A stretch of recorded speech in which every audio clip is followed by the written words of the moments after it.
Gimana caranya mengoptimalkan cost minimisasi dengan berbagai constraint di dalam yang mengirim itu dari all well sampai ke downstream market. Di sini kita kenal ada upstream platform, kemudian dikirim ke refinery ya untuk dilakukan proses cracking. Setelah itu keluarannya akan didistribusikan untuk aktivitas niaganya di market.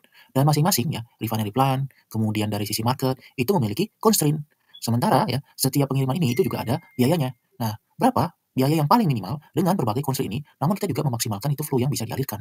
Jadi aimsnya kita itu meminimize itu adalah constraint-nya itu, dari sisi cost ya, meminimize cost dengan berbagai constraint di antara itu adalah flow, kemudian capacity, dan tentunya kita yaitu numbers non-negativity. Jadi tidak boleh ada flow yang, negatif. Sehingga kita bisa mendapatkan minimum transportation cost-nya itu adalah $710 ya, kemudian total flow-nya itu adalah, 850 total capacity and average cost per unit. Dan kita bisa melihat di sini ya bahwasanya dari, well awal, origin wells ya, kita kirimkan ke CPP farm 1, 2, and 3.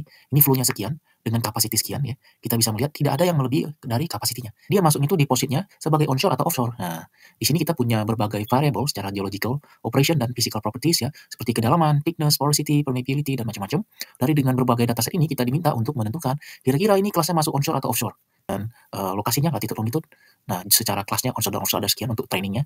Terus nanti training model akan kita gunakan untuk membaca pola data gitu ya, dan kita uji nanti dengan testing. Dan di sini kita menggunakan classifier karena kita ingin mempredik kelas ya, apakah either onshore or offshore ya. Dan di sini kita menggunakan confusion matrix ya dan detail matrix report, ada recall, advance score, dan macam-macam. Nah, di sini kita jalanin ya menggunakan scikit-learn. Kita lakukan parameter tuning juga untuk menentukan berapa dalam trees-nya, number of trees. Kemudian dari feature important kita bisa dapatkan variable ya, the most significant variable ya affecting our dependent variable. Dan itu ada class onshore or offshore, itu adalah tectonic regime, kemudian region, longitude, dan thickness. So these are the four ya key variables ya affecting whether ya we drill onshore or offshore.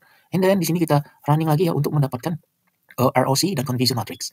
Ya, for the first model, ya we have XGBoost ya produce itu 93% ya. Dan kita bisa lihat dia cukup balance ya secara precision, recall, advance score. Yang paling berpengaruh itu adalah tectonic regime ya. Tectonic regime kita cari di sini variabelnya di bagian mana. Nah, ini kita lihat ya di sini 0,71 ini. Kalau kita ganti ya. Nah, dia bisa kita ganti jadi 0,85, kita naikin lagi 0,79. Nah, dia cukup berubah. Kemudian ada lagi tuh region ya. Region juga sangat berpengaruh sama latitude longitude. Jadi lokasi guys, kayak properti juga nih kan. Dia ngaruh banget ya kan ternyata ya. Kita cari nih region nih sini. Ya, nah ini dia probability-nya berubah ya. Nah, kemudian kita ada latitude, longitude, dia menunjuk lokasinya gitu ya. Nah, ini dia berubah. Sehingga kita bisa nilai di sini ya.